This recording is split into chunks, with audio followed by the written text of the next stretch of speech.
नमस्कार, मैं हूं निकिता और आप देख रहे हैं सत्य हिंदी। एक नजर डालते हैं अब तक की सुर्खियों पर। बिहार विधानसभा चुनावों में महागठबंधन की आंतरिक कलह से कुछ सीटों पर आरजेडी के उम्मीदवारों के बीच फ्रेंडली फाइट जैसी स्थिति बन गई है। दरभंगा जिले की कौड़ापौराम विधानसभा सीट पर आरजेडी ने पहले अफसल अली खान को टिकट दिया था, लेकिन सीट बाद में वीआईपी को दी गई। अफसल ने नामांकन वापस करने से इनकार कर दिया और उनके नामांकन पत्र को निर्वाचन आयोग ने स्वीकार कर लिया, जिससे अब ईवीएम पर उनका नाम आरजेडी के लालटेन चिन्ह के साथ रहेगा। जबकि तेजस्वी यादव और अन्य महागठबंधन के नेता संतोष सहनी यानी वीआईपी उम्मीदवार के लिए प्रचार कर रहे हैं। इसी तरह गोविंदपुरा सीट पर पूर्व विधायक मोहम्मद कामरान ने आरजेडी से टिकट कटने के बाद निर्दलीय नामांकन दाखिल किया है। उनका उतरना मुस्लिम वोट बैंक में बंटवारा कर सकता है और महागठबंधन को नुकसान पहुंचा सकता है। इन सीटों पर मतदाता भ्रम और आंतरिक विवाद भाजपा को चुनावी फायदा दिला सकते हैं। जनसुराज के संस्थापक प्रशांत किशोर ने मंगलवार को प्रेस कॉन्फ्रेंस में बीजेपी पर उनकी पार्टी के उम्मीदवारों को डराने धमकाने का आरोप लगाया। उन्होंने कहा कि पिछले 4-5 दिनों में जनसुराज के 3 उम्मीदवारों को नामांकन करने से रोका गया या नामांकन के बाद उनसे इसे वापस लेने के लिए कहा गया। प्रभावित उम्मीदवार गोपालगंज, ब्रह्मपुर और दानापुर विधानसभा क्षेत्र से थे।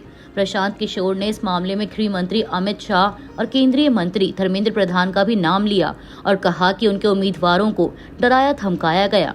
उन्होंने यह आरोप लगाया कि यह लोकतांत्रिक प्रक्रिया के खिलाफ है और चुनाव में निष्पक्षता पर सवाल उठाता है। बिहार के मुख्यमंत्री नीतीश कुमार ने मंगलवार को मुजफ्फरपुर के मीनापुर में अपनी चुनावी रैली में लालू प्रसाद और उनकी पार्टी आरजेडी पर तीखा हमला बोला है।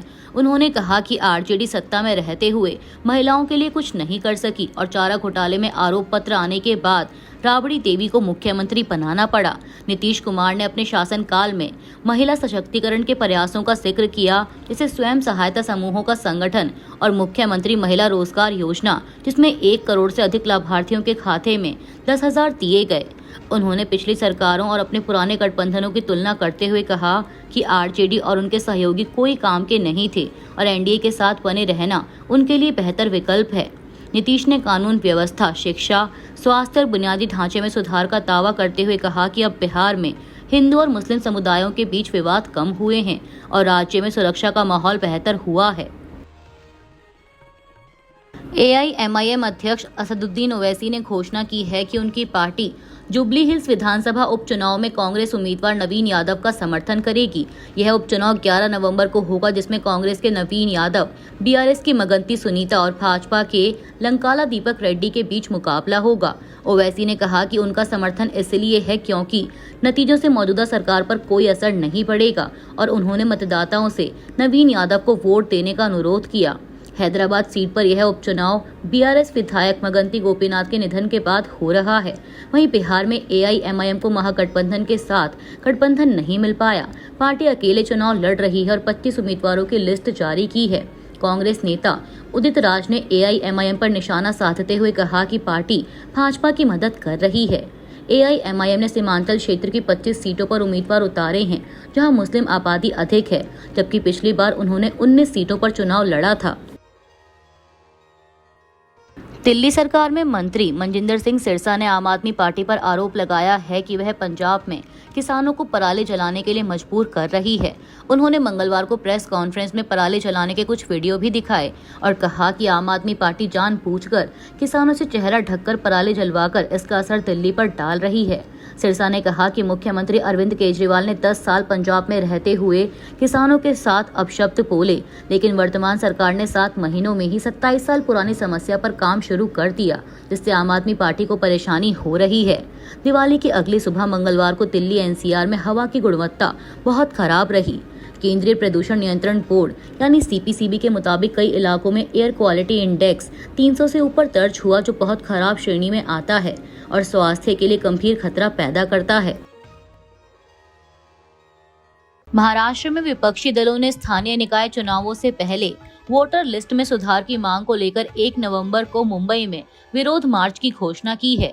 शिवसेना यूबीटी सांसद संजय राउत, एनसीपी नेता जयंत पाटिल, मनसे नेता नंदगांवकर, कांग्रेस प्रवक्ता सचिन सावंत और भाकपा नेता प्रकाश रेड्डी ने प्रेस कॉन्फ्रेंस में यह जानकारी दी। विपक्ष ने राज्य के मुख्य निर्वाचन अधिकारी और चुनाव आयुक्त से बैठक की थी, लेकिन संतोषजनक जवाब नहीं मिलने पर मार्च का निर्णय लिया गया। मनसे प्रमुख राज ठाकरे ने कहा कि वोटर लिस्ट में सुधार किए बिना चुनाव नहीं होने चाहिए और पार्टी कार्यकर्ताओं से घर घर जाकर वोटर लिस्ट की जांच करने को कहा। ठाकरे ने सत्तारूढ़ भाजपा और अडानी समूह पर भी आरोप लगाते हुए कहा कि सत्ता का दुरुपयोग करके निजी परियोजनाओं को लाभ पहुंचाया जा रहा है। उन्होंने कहा कि जब तक वोटर लिस्ट सही नहीं होगी तब तक चुनाव लड़ना उचित नहीं है। बिहार विधानसभा चुनाव के बीच विपक्षी उम्मीदवारों की लगातार गिरफ्तारियों से सियासत गर्मा गई है। सासाराम से आरजेडी प्रत्याशी सत्येंद्र शाह को नामांकन दाखिल करने के तुरंत बाद झारखंड पुलिस ने गिरफ्तार कर लिया। पुलिस ने बताया कि शाह पर 2004 की बैंक डकैती समेत 20 से अधिक आपराधिक मामले दर्ज हैं और उनके खिलाफ 2018 से वारंट लंबित था। विपक्ष ने इस कार्रवाई को राजनीतिक साजिश बताया है। इससे पहले भौरे और दरौली से CPI-ML उम्मीदवारों जितेंद्र पासवान और सत्यदेव राम को भी नामांकन के बाद गिरफ्तार किया गया था। आरजेडी और CPI-ML ने इन गिरफ्तारियों को लोकतंत्र पर हमला बताया है। विपक्ष का आरोप है कि एनडीए सरकार चुनावी लाभ के लिए प्रशासनिक तंत्र का दुरुपयोग कर रही है।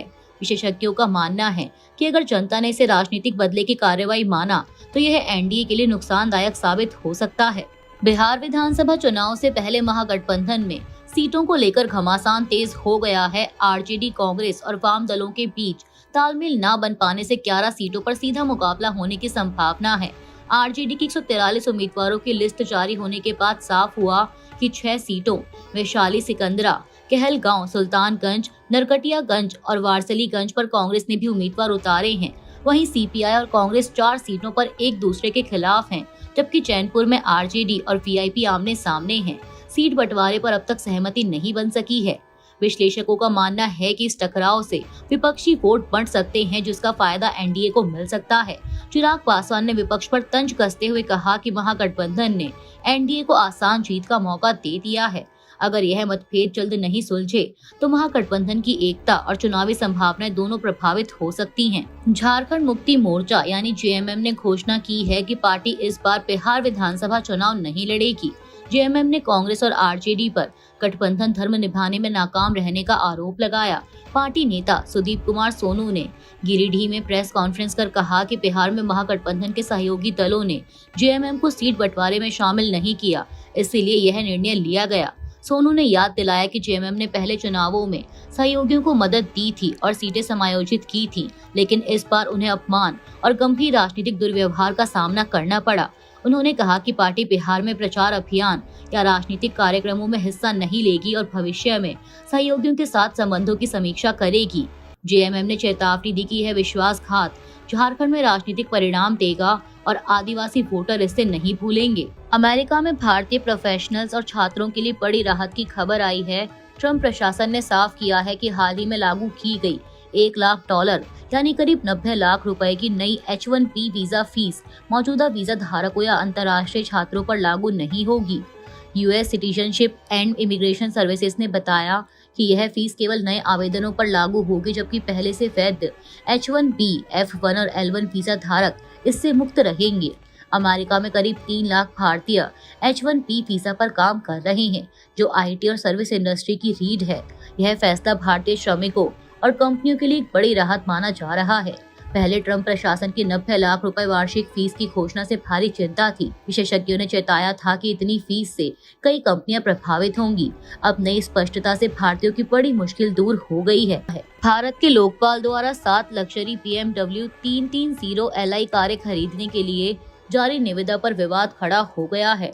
16 अक्टूबर को जारी इस नोटिस में कहा गया कि 7 BMW 3 सीरीज Li गाड़ियों की आपूर्ति के लिए एजेंसियों से निविदाएं आमंत्रित की गई हैं। बोली जमा करने की आखिरी तारीख 6 नवंबर रखी गई है, जबकि मूल्यांकन 7 नवंबर से शुरू होगा। हर कार की कीमत करीब 60 लाख रुपए से अधिक बताई जा रही है। लोकपाल चाहता है कि कारें आदेश के 30 दिनों के भीतर, संभव हो तो 2 सप्ताह में उपलब्ध कराई जाएं। कांग्रेस ने इस फैसले की कड़ी आलोचना की है। पार्टी नेता जयराम रमेश और शमा मोहम्मद ने आरोप लगाया कि भ्रष्टाचार से लड़ने के लिए बनी संस्था अब विलासिता में लिप्त हो गई है और 70 लाख की गाड़ियां खरीदकर अपने मूल उद्देश्य से भटक गई है। अभी के लिए इतना ही। बाकी की देश दुनिया की बड़ी खबरों के लिए जुड़े रहिए सत्य हिंदी के साथ। Copyright disclaimer. Under Section 107 of the Copyright Act 1976, allowance is made for fair use for purposes such as criticism, comment, news reporting, scholarship, and research. Fair use is a use permitted by copyright statute that might otherwise be infringing.